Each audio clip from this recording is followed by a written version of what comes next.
और इसीलिए किसी ने कहा है कि राहों में निकले तो रास्ता वीरान था। राहों में निकले तो रास्ता वीरान था, एक तरफ आबादी एक तरफ कब्रिस्तान था।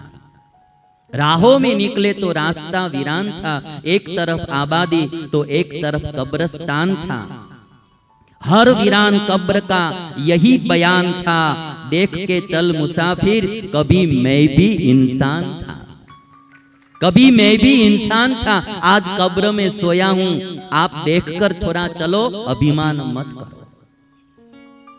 और इसीलिए यदि आपने एक कथा सुनी होगी, टाइटैनिक जहाज बना था, इंग्लैंड वालों ने शायद बनाया था, और पहला ही सफर कर रहा था, अमेरिका की ओर जा रहा था समुद्र में।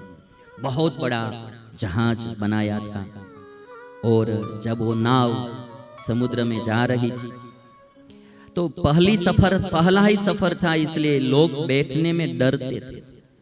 तो जब जहाज में चढ़ रहे थे ना, तो लोग जहाज के कैप्टन से पूछते थे कि भाई इसको कुछ होगा तो नहीं ना, डूब तो नहीं जाएगा ना समुद्र में। तब टाइटैनिक जहाज का कैप्टन था, उन्होंने कहा था, अपने वो शायद पिक्चर भी बनी है टाइटैनिक जहाज के बारे में, देखी होगी। वो कैप्टन बोलता है कि even God can not do anything. इस जहाज को even God can not do anything, भगवान भी इसको कुछ नहीं कर सकते, ऐसा ये जहाज बनाया। और आप सब जानते हैं, पूरी दुनिया जानती है कि पहले ही सफर में वो जो जहाज था वो एक चट्टान से टकराया और उसके 2 विभाग हो गए, और जो 1500 लोग थे सब ने जल समाधि ले ली। एक जो घमंड किया, अभिमान किया, तो पहले ही सफर में वो जहाज टूट गया। और इसीलिए कभी अभिमान मत करना। घर बनाने में वक्त लगता है, किंतु मिटाने में वक्त नहीं लगता।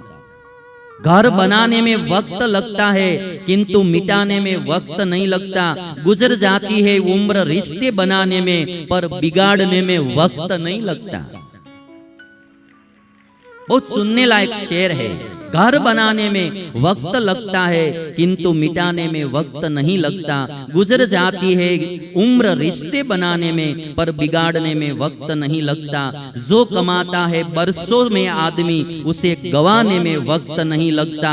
और जो उड़ते हैं अहम के आसमानों में, उसे जमीन पर आने में वक्त नहीं लगता। जो उड़ते हैं अहम के आसमानों में, उसे जमीन पर आने में वक्त नहीं लगता। और इसीलिए कभी भी घमंड मत करना। लेने को हरि नाम है, देने को अन्नदान। आई करना है तो ऐसा करो, लेने को हरि नाम है, देने को अन्नदान। तरने को है नम्रता और डूबने को अभिमान। यदि तैरना है तो नम्रता जीवन में रखो। मैं देखता हूं पारिवारिक संबंधों में जो अनबन होती है, या एक दूसरे के साथ बोलते नहीं है, एक दूसरे के घर जाने आने का व्यवहार नहीं होता है, शुभ प्रसंग में या अशुभ प्रसंग में, उसके सब के मूल में देखेंगे ने तो ज्यादा अभिमान, ईगो होता है। ईगो, अभिमान। मैं उसके घर क्यों जाऊं, मुझे उसकी क्या जरूरत है। आदमी को यही होता है, मैं उसके घर क्यों जाऊं, मैं मेरे भाई को क्यों बुलाऊं, मैं मेरी सास को क्यों बुलाऊं, मुझे उसकी क्या जरूरत है। ये अभिमान परिवार के संबंध को तोड़ देता है। और इसीलिए मुझे कहना है कि आप हम सब कभी अभिमान मत करना। और आदमी को ज्ञान का अभिमान होता है, सत्ता संपत्ति का अभिमान होता है, किंतु उसको अभिमान का ज्ञान होता, अभिमान का ज्ञान नहीं होता है। और इसीलिए कभी भी, आज जब दक्ष को अभिमान आया, दक्ष प्रजापति ने शंकर के बाग रहित यज्ञ का प्रारंभ किया और सब देवताओं को आमंत्रित किए थे। सबको बोला था कि आप विमान लेकर चलो तो कैलाश पर्वत पर से चलना, थोड़ा घुमा फिर कर आना पड़ेगा, तो पेट्रोल के पैसे हम दे देंगे, किंतु कैलाश पर से आना। ईर्ष्यालु आदमी होते ना, वही काम करते रहते। तो जो देवताओं के विमान थे वो सब कैलाश पर्वत पर से जा रहे थे। तो सती ने शंकर से पूछा कि ये सब विमान कहाँ जा रहे हैं। तो कहा कि आपके पिताजी यज्ञ कर रहे हैं और यज्ञ में सब जा रहे हैं। सती ने कहा कि चलो हम भी वहां यज्ञ में जाएंगे। शंकर ने कहा कि हमको आमंत्रण नहीं है, आमंत्रण के बिना नहीं जाना चाहिए। सती ने कहा कि पति के घर, पिता के घर, गुरु के घर, मित्र के घर बिना बुलाए भी जा सकते, तो जाना चाहिए, तो हमारे पिता का घर है। शंकर ने कहा कि जरूर पति, पिता, गुरु के घर बिना आमंत्रण जा सकते हैं, किंतु यदि उनको हमारे साथ द्वेष नहीं है तो, यदि उनको हमारे साथ वैर है, द्वेष है, तो उसके घर जाने में भी कल्याण नहीं होगा। यद्यपि मित्र प्रभु पितु गुरु गेहा, जाइए पिनु बोले हु न संदेहा, तदपि विरोध मान जहां कोई, तहां गए कल्याण न हो। और तब सती कहती है कि मुझे तो जाने का मन हो रहा है। शंकर कहते हैं कि देवी, जहां आदर नहीं मिलता है ना, वहां जाना नहीं चाहिए। जहां भाव नहीं है, प्रेम नहीं है, उनके घर जाना नहीं चाहिए। आव नहीं, आदर नहीं, नहीं नयन में नेह, वाकु घर मत जाइए, मर कंचन वर्षे में। जिसके घर पे जाने पर आदर नहीं है, आवकार नहीं है, सत्कार नहीं है, उनके घर यदि सुवर्ण की वृष्टि होती है तो भी नहीं जाना चाहिए। आपको एक मैं प्रसंग सुनाऊंगा महाभारत का, कि युद्ध से पहले भगवान कृष्ण संधि के लिए कौरवों के पास जा रहे हैं, और धृतराष्ट्र ने मीटिंग बुलाई। दादा भीष्म बैठे थे, विदुर जी बैठे थे, और धृतराष्ट्र ने कहा कि भगवान कृष्ण आ रहे हैं तो हम उनका भव्याति भव्य स्वागत करेंगे, जो जो चीजें कृष्ण को चाहिए वो देंगे हम। और जो आ रहे हैं भगवान कृष्ण, तो रास्ते में भी उनको ठहरने के लिए सब व्यवस्था की जाए।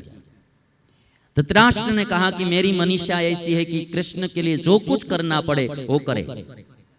दादा भीष्म से कहा कि दादा आपकी क्या इच्छा है। दादा तो प्रसन्न हो गए, इनको ये जन्म में, इस जन्म में पहली बार ही अच्छा विचार आया है धृतराष्ट्र को कृष्ण की सेवा करने का। तो दादा को अच्छा लगा। दादा ने कहा कि ठीक है, बहुत अच्छी बात है। धृतराष्ट्र ने दुर्योधन को सेवा में लगा दिया कि आप कृष्ण का भव्याति भव्य स्वागत करो और उनके ठहरने के लिए सब व्यवस्था करो, भोजन की व्यवस्था करो। सब चले गए, धृतराष्ट्र अकेले बैठे थे। विदुर जी आए और विदुर जी ने धृतराष्ट्र से कहा कि आप कृष्ण के लिए जो सब व्यवस्था कर रहे हैं वो उनको प्रसन्न करने के लिए नहीं कर रहे। मैं आपकी बात जानता हूँ, आपको ऐसा है कि भव्याति भव्य स्वागत करके कृष्ण को हम वश में कर लेंगे, और यदि कृष्ण हमारे पक्ष में आ जाए तो पांडवों की पराजय अपने आप हो जाएगी।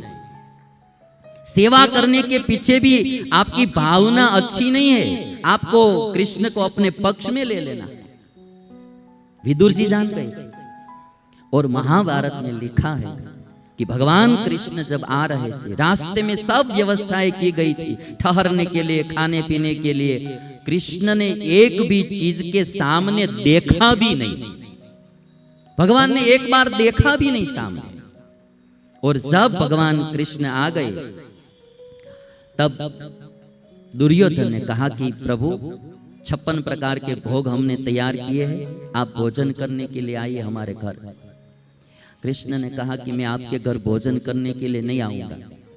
दुर्योधन ने कहा कि क्यों? कृष्ण भगवान ने कहा कि देखिए, आदमी दूसरे के घर भोजन 2 ही बार करता है। एक सामने वाले को हम में प्रीति हो, दूसरा यदि हम कहीं संकट में हो, हम संकट में है तो भी दूसरे के घर भोजन करना पड़ता है। आदमी दूसरे के घर 2 ही बार भोजन करता है, एक तो सामने वाले को हम में प्रीति हो, या दूसरा हम संकट में हो। कृष्ण ने कहा दुर्योधन से, तुझको मुझ में प्रीति है नहीं और मैं संकट में नहीं हूं, इसलिए मैं भोजन करने के लिए नहीं आऊंगा। तुझे मुझ में प्रीति है नहीं और मैं संकट में नहीं।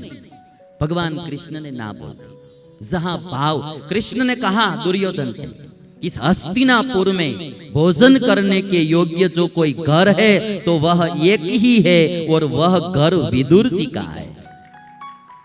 56 प्रकार के भोग का त्याग करके एक विदुर जी के घर जाकर भाजी खा ली थी भगवान कृष्ण ने।